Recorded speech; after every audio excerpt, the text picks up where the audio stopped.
오늘 하나님께서 우리에게 주시는 말씀 계속해서 고린도전서에서 봅니다. 사도 바울을 중심으로 하는 22번째 설교인데요. 고린도전서 11장 17절 이하 34절까지 말씀입니다. 이것은 내 몸이니 This is my body. 성찬식 때 많이 듣는 거죠. 이 구절에서 오늘 설교 제목 따왔습니다. 제가 읽겠습니다. 내가 명하는 이 일에 너희를 칭찬하지 아니하나니 이는 너희의 모임이 유익이 못되고 도리어 해로움이라. 먼저 너희가 교회에 모일 때 너희 중에 분쟁이 있다함을 듣고 어느 정도 믿거니와 너희 중에 파당이 있어야 너희 중에 옳다 인정을 받는 자들이 나타나게 되리라. 그런즉 너희가 함께 모여서 주의 만찬을 먹을 수 없으니 이는 먹을 때 각각 자기의 만찬을 먼저 갖다 먹음으로 어떤 사람은 시장하고 어떤 사람은 취함이라. 너희가 먹고 마실 집이 없느냐? 너희가 하나님의 교회를 업신여기고 빈궁한 자들을 부끄럽게 하느냐? 내가 너희에게 무슨 말을 하랴? 너희를 칭찬하랴?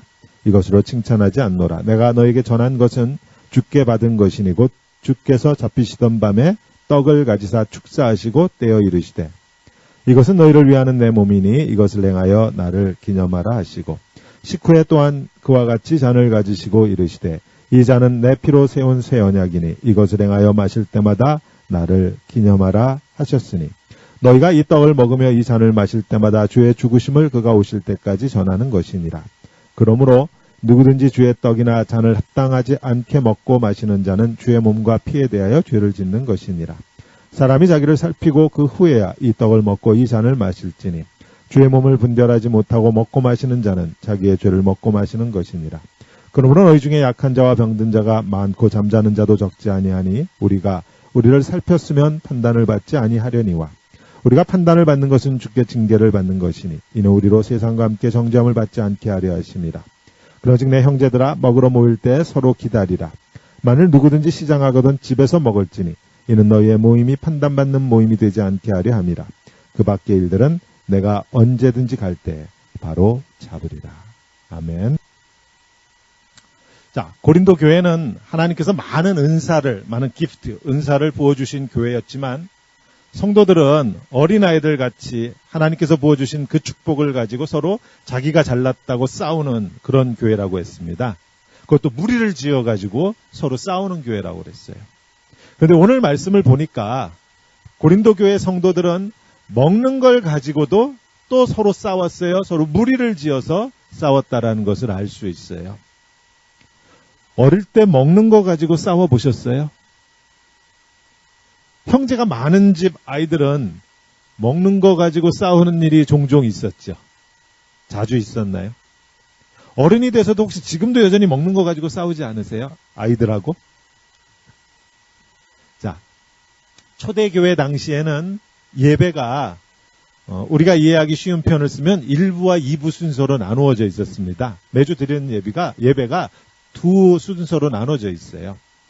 1부 순서는 누구나 참여할 수 있었습니다. 믿지 않는 사람들을 데려다가 함께 예배를 드릴 수 있는 부분이 1부 예배 앞부분 순서고요. 1부 순서가 끝나고 2부 순서에는요. 세례받고 예수를 주님이라고 고백한 성도들만 참여할 수 있는 순서예요. 아무나 참여 못하는데 근데 이 2부 순서에 성찬 예식이 있었어요. 따라서 예수를 주라고 고백한 성도님들만이 성찬식에 참여할 수 있었던 거예요. 2부, 두 번째 순서에서. 그러나 그 당시 성찬식은 지금처럼 모든 걸 단순화시킨 예식이 아니었어요. 각자 싸가지고 온 음식을 함께 나누어 먹음으로 주님의 은혜를 나누었습니다. 요즘도 교회에서 애찬식 이런 표현을 쓰지요. 우리도 가끔 가정별로 음식을 싸가지고 와서 교회에서 우리가 함께 절기 때 먹잖아요. 초대교회에서는 매번 모일 때마다 그렇게 음식을 싸가지고 와서 같이 나누었습니다. 자, 이 당시 이스라엘 종교 지도자들은 율법에 따라서 함께 밥을 먹을 수 있는 사람들이 정해져 있었죠. 아니, 율법에 따라서 그들이 함께 밥상을 같이 할 수 없는 사람들이 정해져 있었어요.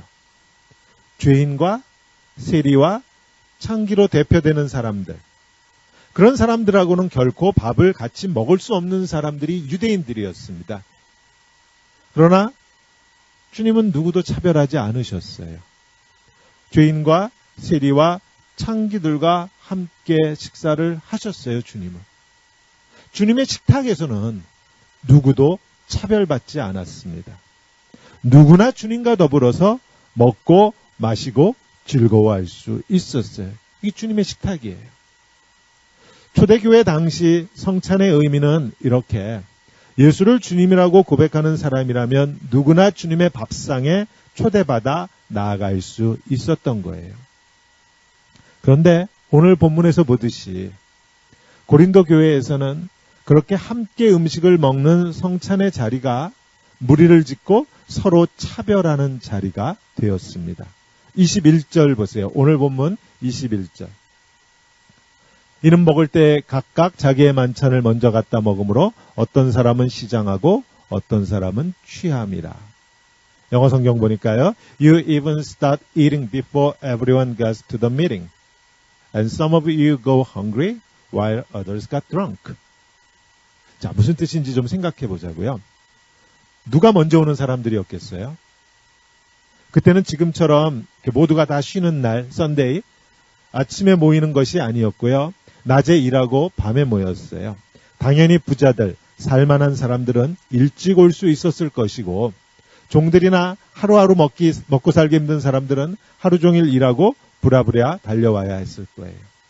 부자들은 일찍 왔을 것이고 먹을 것도 맛있는 걸로 가지고 왔을 것이고 종들이나 가난한 사람들은 일 끝나고 오기도 바쁜데 뭘 그렇게 준비할 수 있었겠어요? 우리식으로 말하면 바나나 하나 들고 오고 샌드위치 하나 싸가지고 오면 가까스로 잘 오는 거죠. 예수님께서 죄인과 세리와 창기들하고 함께 식사를 하셨다고 하는 그 의미를 생각하면 당연히 예배에 나오는 사람들이 다 함께 모여 앉아서 가지고 온 음식을 다 같이 나누어야 먹어야 하는 것이 성찬 의미인데 고린도 교회에서는 그렇지 못했던 거예요. 먼저 온 사람들끼리 자기들끼리 먼저 음식을 나눕니다. 그래서 나중에 온 사람들끼리 먹을 수밖에 없는데 먼저 온 사람들은 대부분 부자들이니까 부자들끼리 좋은 음식 서로 나누어 먹으면서 친교를 나누었던 것이고 나중에 온 가난한 사람들은 자기들끼리 식사를 했는데 가지고 나온 것도 부실하죠. 그나마 아무것도 가져올 수 없는 형편의 사람들도 있었을 거예요. 그러니까 성찬을 나누었는데 교회에 와서 밥을 먹었는데 불구하고 배고픈 사람이 있었던 거예요. 그래서 사도 바울이 오늘 20절에서 뭐라 그럽니까? 그런즉 너희가 함께 모여서 주의 만찬을 먹을 수 없으니. 그런데 번역이 조금 그래요. When you meet together to worship God, you don't really celebrate the Lord's Supper. 이게 무슨 성찬이냐 그런 뜻입니다. 이거 성찬 아니다. You don't celebrate the Lord's Supper. 너희는 성찬을 기념하는 것이 결코 아니다. 이게 무슨 주님과 같이 먹는 밥상이냐 그런 뜻이에요. 그러면서 사도 바울이 얼마나 어이가 없었으면 22절에 그럽니다. 너희가 먹고 마실 집이 없느냐? Don't you have homes where you can eat and drink? 너희가 교회를 업신여기느냐? Do you hate God's church? 너희가 빈궁한 자들을 부끄럽게 하느냐? Do you want to embarrass who don't have anything? 가난한 사람들? 그러면서 마지막에 뭐라 그래요? What can I say to you? 내가 무슨 말을 하랴? 하도 답답해가지고 사도 바울이 내가 무슨 말을 하랴? 그렇게 자랑할 게 없어서 그래 교회 와서 먹을 거 자랑하냐? 부자인 거 자랑하냐? 가난한 사람들 그렇게 없인 여기면 속이 시원하냐? 가져온 음식으로 당연히 가난한 사람들하고 어려운 사람들이 한 끼 식사라도 좋은 음식을 먹을 수 있게 해야 하는 것이 아니냐. 어떻게 어린아이들도 아니고 이런 것까지 말로 가르쳐야 하겠느냐고 사도 바울이 탄식하는 거예요. 사도 바울이 탄식하는 거예요.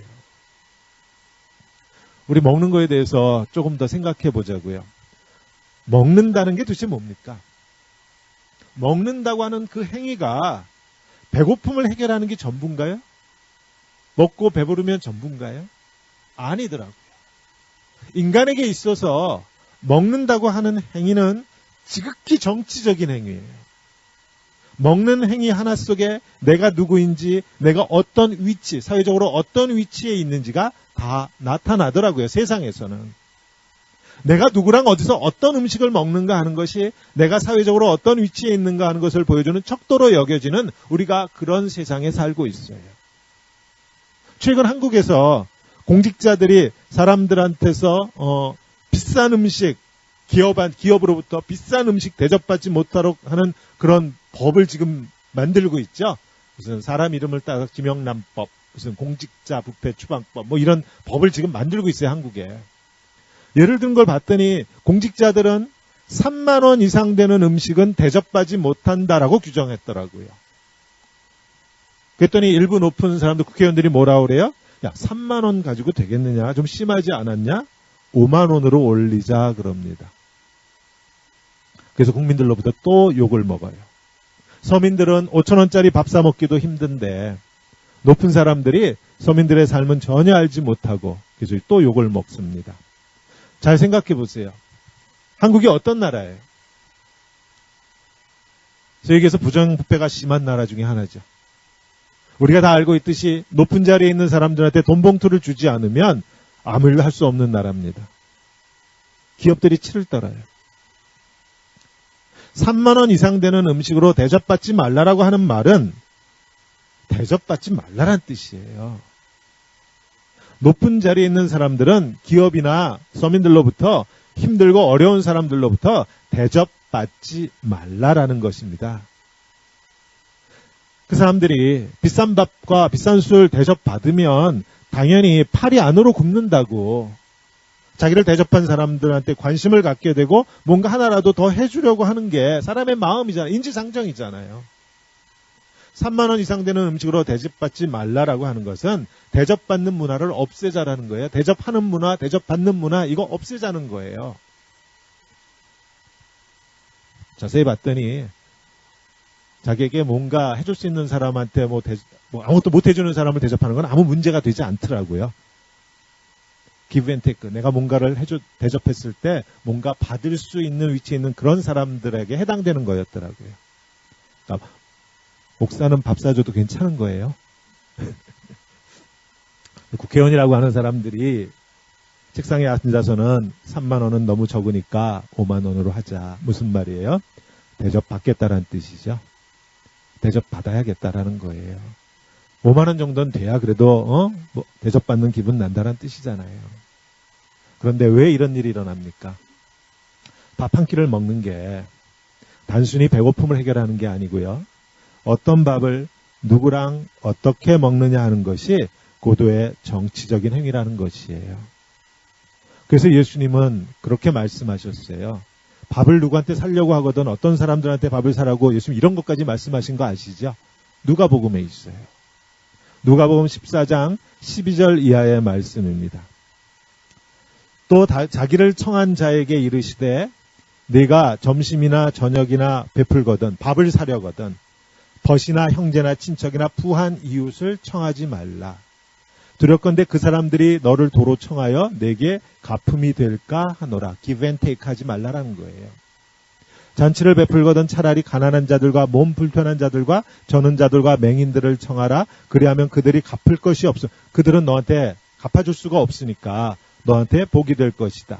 이는 의인들이 부활 시에 내가 갚음을 받겠음이라 하시더라. 하나님께서 갚아주신다는 뜻이죠.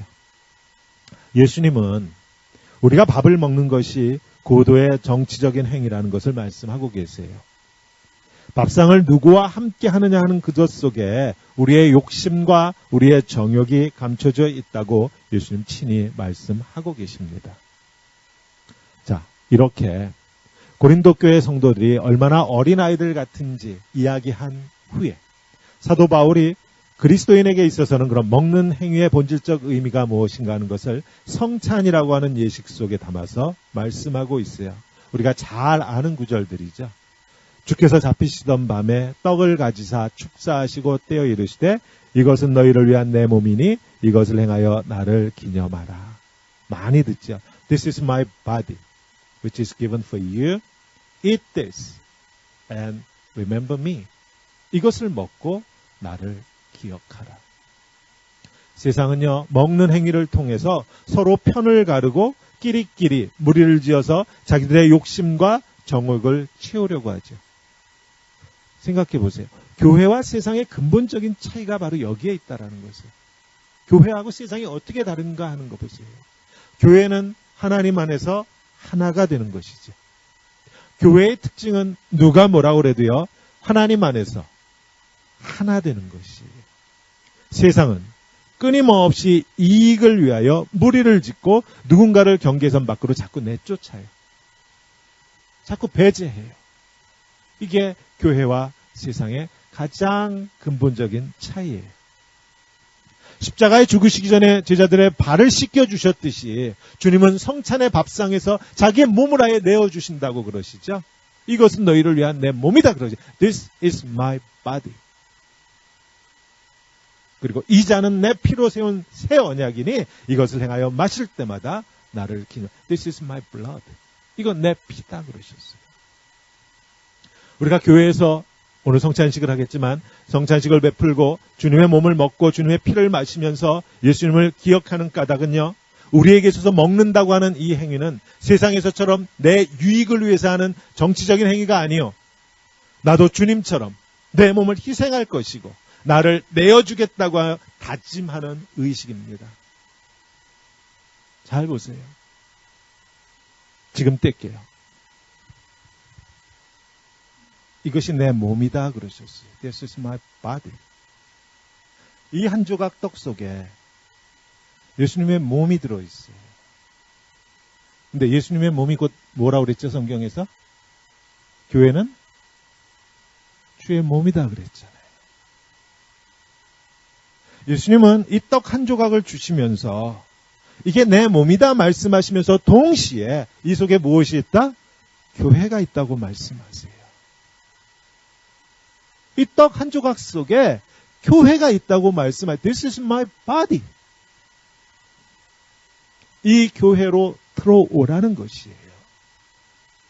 이 떡 한 조각을 우리가 함께 먹으면서 같이 먹으면서 우리가 예수의 몸된 교회라고 하는 것을 기억하라고 말씀하십니다.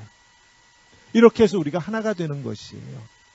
밥을 먹는 행위 하나에서 우리 모두가 하나가 되는 것이에요. 꼭 기억하십시오. 교회의 특징은 하나님 안에서 하나 되는 것이에요. 그런데 세상에서는 이게 불가능해요.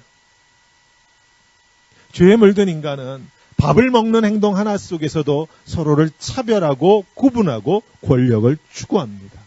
세상의 힘을 추구해요. 밥 먹는 행위 속에서도. 성찬은 이렇게 우리 가운데 구분이 없고 차별이 없음을 선포하는 것이에요. 이걸 혹시 알고 계세요? 그리고 워드가 헬라어로 뭐라 그래요? 코이노니아 그러죠. 코이노니아. 펠로우십이라고 번역되는 하나 된다라는 것이에요. 이 떡 한 조각 속에서 우리가 하나가 돼요. 이 작은 떡 한 조각을 함께 나누지 못하는데 어떻게 우리가 하나가 되겠어요? 유대인과 이방인이 이 떡 한 조각 속에서 차별이 없습니다. 자유인과 종이, 주인과 종이 이 떡 한 조각 속에서 차별이 없어요. 남자와 여자의 차별이 이 떡 한 조각 속에서 무너집니다. 누구와 무엇을 먹는가 하는 데에서 권력을 향한 정치가 시작되었다고 한다면 떡 한 조각을 나누는 성찬의 자리에서 차별과 권력은 힘을 잃어버려요. 누구와 무엇을 먹는가 하는 데에서 빈부, 귀천의 차별이 시작되었다고 한다면 떡 한 조각을 나누는 성찬의 자리에서 우리 모두가 하나 되는 자유를 누리게 됩니다. 성찬이 보여주는 천국에서 우리가 주님과 함께하는 그 잔치자리의 모습을 그렇게 차별 없고 구분이 없이 함께 즐거워하는 그러한 아름다운 모습 우리는 이미 보았어요. 사도행전 저 앞부분에 예루살렘에 처음 교회가 세워졌을 때 그 교회의 모습 어떻게 묘사했는지 기억하세요? 사도행전 2장에 있었습니다.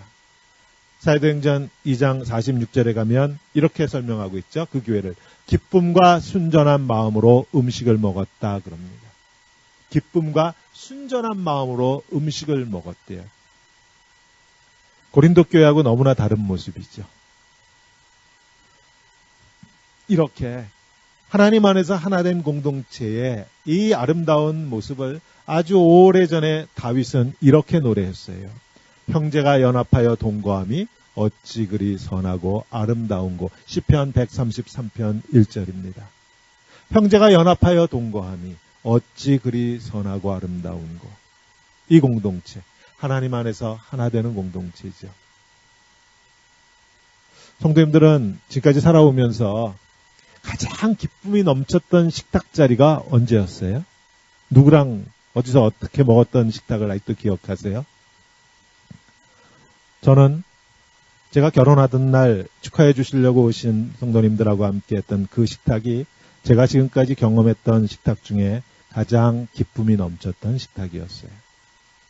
물론 그날은 아무 생각 없었고요. 얼마나 정신 없었는지 이 밥이 코로 들어가는지 입이 들어가는지 알 수 없었지만 그럼에도 불구하고 가장 기쁘고 즐거웠던 밥상이었습니다. 아마 앞으로 또다시 그런 자리가 있다면 아마 저희 아이들 결혼하는 날 축하해 주시러 오시는 우리 성도님들하고 같이 밥을 먹는 자리가 아마 제 인생에 있어서 또다시 그렇게 기쁨이 넘치는 자리가 되겠지.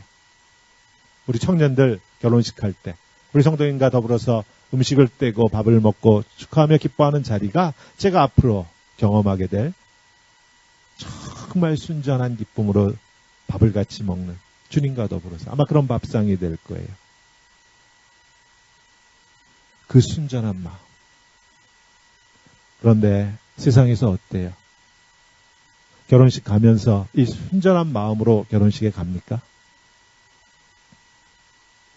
순전한 기쁨이 넘쳐하는 결혼식장의 그 식탁 자리가 누군가 권력 있는 사람을 초대하고 싶고 누군가 돈 많은 사람이 와주기를 바라는 그런 식탁으로 변질되어 가지 않습니까? 초대받아 가면서도 순전한 기쁨으로 즐거워하며 하나님의 복을 비는 축복하는 마음으로 가는 것이 아니고 체면 때문에 얼굴 안 비출 수 없어서 정말 우리 속에 축복하는 마음으로 과연 우리는 식탁으로 가고 있는지요. 오늘 성찬의 말씀으로 돌아옵니다. 이 빵 한 조각 속에 우리 주님의 몸이 들어있고요. 주님의 몸된 교회가 담겨 있습니다. 이 떡 한 조각을 나누면서 우리가 주님의 사랑과 주님의 은혜를 기억합니다. 동시에 우리가 주님의 몸된 공동체 속에서 하나인 것을 기억하는 그러한 참으로 복된 성찬 일식이 되기를 우리 주님의 이름으로 축원합니다. 아멘. 이제 성찬의 자리로 들어가겠습니다.